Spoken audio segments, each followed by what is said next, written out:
മരണം രംഗബോധമില്ലാത്ത കോമാളിയാണോ? തീർച്ചയായും ഒരു പ്രവാസിയെ സംബന്ധിച്ച് അങ്ങനെ തന്നെയാണ്.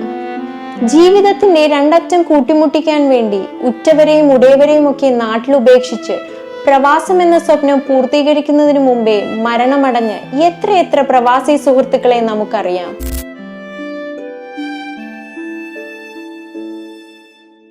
അവരുടെയൊക്കെ മൃതദേഹങ്ങൾ നാട്ടിലെത്തിക്കാൻ ഏജന്റുമാരെ സമീപിക്കുന്ന കുടുംബാംഗങ്ങളിൽ നിന്നും വൻ തുക ഈടാക്കുന്നത് പതിവായിക്കൊണ്ടിരിക്കെ ദുബായിലെ ഇന്ത്യൻ കോൺസുലേറ്റ് കർശനമായ നിയന്ത്രണങ്ങൾ കൊണ്ടുവന്നിരിക്കുകയാണ്.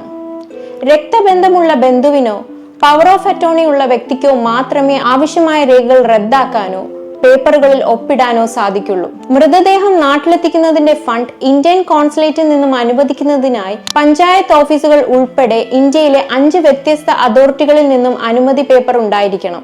അതായത് മരിച്ചവരുടെ പേരിലുള്ള ചൂഷണം ഇനി ഉണ്ടാവില്ല എന്ന് സാരം.